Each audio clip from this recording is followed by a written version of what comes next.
All right, I hope everyone's quiz went well for them yesterday, and I hope there weren't any problems with it. Today we're starting a new section, 1.4 lines.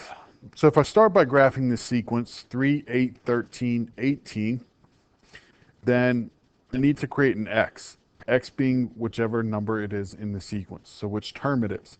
So the first term is 3, so 1 is 1, x is 1, and y is 3. The second term becomes x being 2 and y being 8. If I go to Desmos, I can now graph this.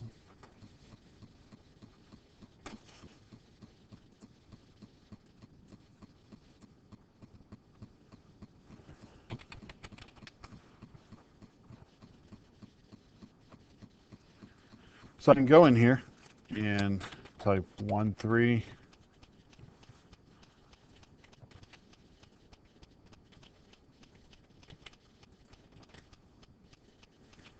I just copy and paste so that I don't have to type the parentheses and commas in. I can use my up and down arrows to get around. Just an easier way to navigate through it.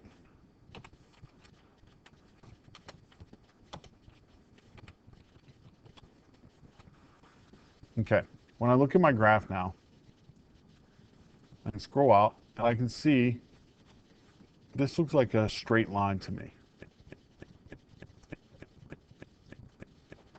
So that should tell us something about arithmetic sequences. Arithmetic sequences are just going to be a line. You remember from Algebra 1, and we definitely went over it in Algebra 2, the slope of a line is denoted by m, and the formula is m equals the change in y over the change in x, which is equal to delta y over delta x. The delta, or the triangle, just stands for a change. And to find that, we do y2 minus y1 over x2 minus x1. x1, y1 is a point, and x2, y2 is another point. Now, it's important to know that x1 cannot be equal to x2, and the reason being that if we plug that in, we would get 0 in the denominator, and it would be undefined. If you want to know why you can't divide by 0, just ask Siri what 0 divided by 0 is, and get your feelings hurt. Most of you have had me before, so you've heard that.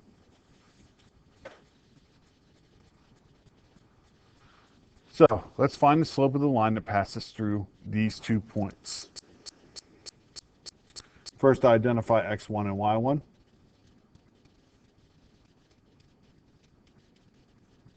Then I plug them into the formula. M equals y2 minus y1 over x2 minus x1.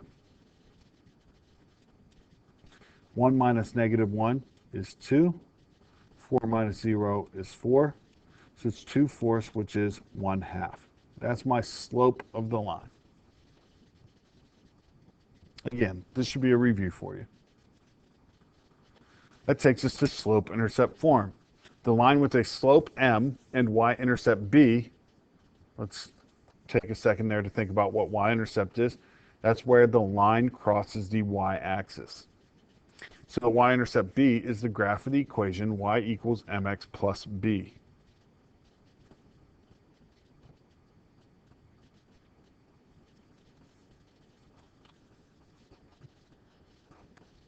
Y equals mx plus b is literally just the slope, your variables x and y, and the intercept. Slope-intercept form. Okay, that takes us back to the graphs of arithmetic sequences and how they tie in with lines. The first 3 terms of an arithmetic sequence are 2, 5, and 8. Use the explicit form of the sequence to express the nth term and compare it to y equals mx plus b, which is the slope-intercept form of the equation of a line. So first, let's find our explicit form of this sequence. First, we should remember that the explicit form is u sub n equals u sub 1 plus n minus 1 times our common difference.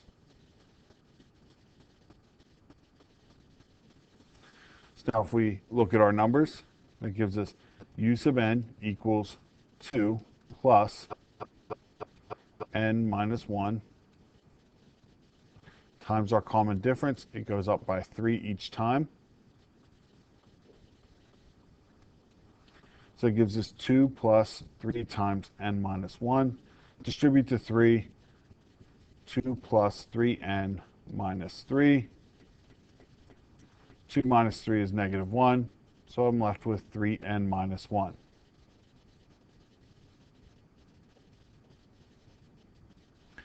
So that would be the explicit form.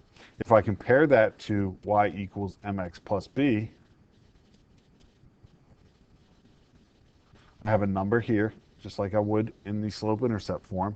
I have a number in front of my variable, and I have a variable on the other side of the equal sign, the u sub n. So the explicit form is always going to be a slope-intercept equation, as long as we're dealing with arithmetic sequences. So u sub n equals u sub 1 plus n minus 1 times d. The slope-intercept form of a line y equals mx plus b as follows. The slope of the line corresponds to the difference of the sequence. Your slope, m, equals d. Our common difference in the last one was 3. If you look at our equation, our slope would have ended up being 3. The y-intercept represents the value of the first term of the sequence minus the difference. Our first term was 2. If we subtract our difference, 3, that gets us negative 1. That is our y-intercept here.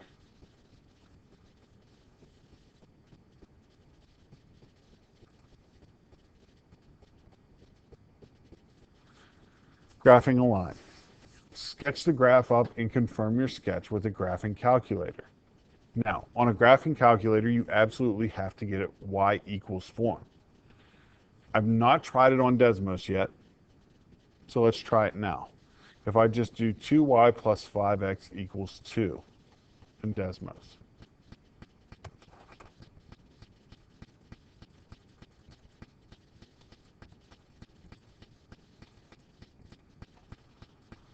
Here we go.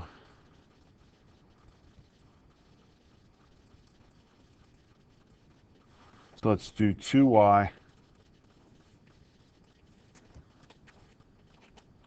plus 5x equals 2. Whenever you graph that, it does give us the equation or a line that represents that equation.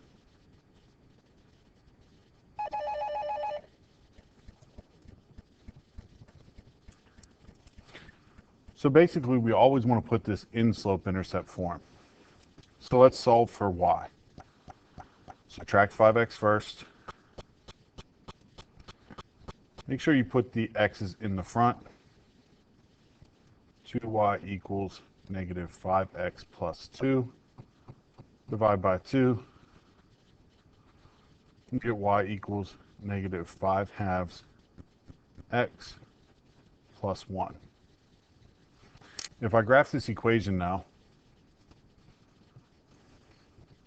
y equals negative 5 halves x, and then we have the plus 1. You'll notice my black line is going over here. That's because it's the same exact line for both of them.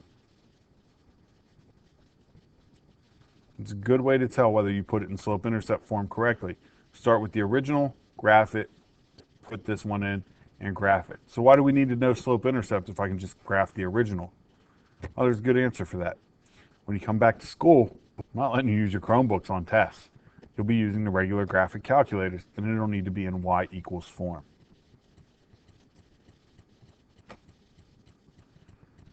Linear depreciation. An office buys a new computer system for $7,000. 5 years later, its value is $800. Assume that the system depreciates linearly. Write the equation that represents the value as a function of years. So I have my value, and we'll make that our y. We're trying to figure out what the y would be or what the money is, the value. U sub 1, 7,000. And then I have, well, if it's new, then it's not even going to be U sub 1. We don't even have to look at this as a sequence. We'll just do it straight up slope-intercept form. My first value at year 0 is 7,000, so that's my y-intercept. Now, what does depreciate mean? Even if you don't know the term mathematically, appreciate, like if you appreciate me as a teacher, oh, that's so nice. If you appreciate me as a teacher, that's a good thing. What about depreciate? It's a bad thing. So our money's going down every year. And you can kind of think about that with the value of an iPhone. Would you go out and buy an iPhone 2 for $600? Not happening. So it's negative 800x because it's going down every year. So that's our function. Find its value 2 years after it was purchased. In order to do this, all we have to do is plug 2 into our equation. And I can make this f of x to be more clear, a function of x, negative 800x plus 7,000. So then this would be f of 2, meaning the second year, the value is negative 800 times 2 plus 7,000. That's negative 1,600. So we subtract that from the 7,000, and you get 5,400. So after 2 years, that computer system would be valued at $5,400. Let's graph the equation.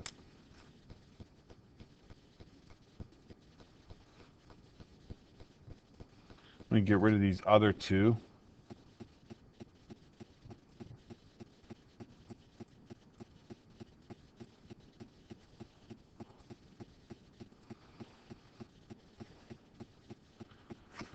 Y equals negative 800x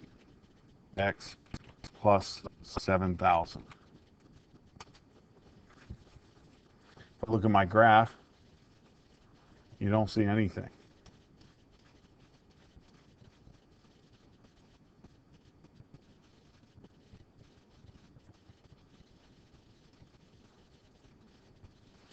I can scroll in, and I can see it a little better, but it's not very good. The easiest way to make a good graph is to click this setting at the graph settings. So you click the little tool, and then we do down here with our x. We don't need to go from negative 50 to 72. I can go from negative 10 to 10.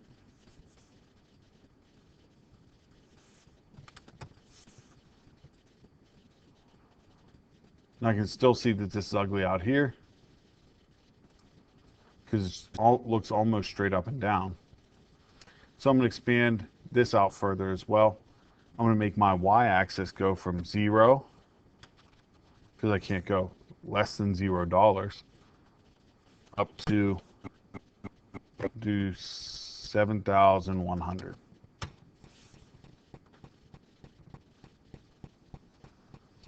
Now when I look at this graph, this looks much better. I can see my years, 0 to 5, almost out to 10. And I can see where my value started, was at the 7,000. And I can even bring it over to this quadrant. I could set this number at negative 1. And it makes my graph look even better, because this is the area we're focused on, where it starts being at 7,000, at the year 0 and 7,000, and then where it finishes.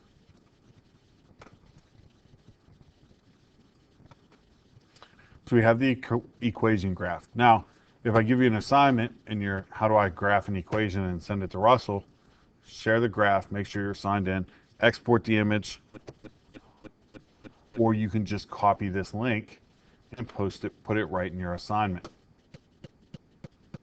If you do the assignment on paper like I want you to, then just put this in the comments. Number 1, this link. Number 2, the next link. That way I can see what your graphs look like. Okay, back to the assignment. Find how many years before the system is worthless. That is the x value that corresponds to a y value of 0. So I can see it here, that this is where it crosses the x-axis. And you can always see this point. All you do is hover over it, and it tells you what the point is where it crosses the axis. So that is at 8.75 years. This will have run out. Okay, tomorrow we will pick up from there. No homework tonight. Enjoy the night off. And make sure you get these notes done. We'll pick up the notes there tomorrow.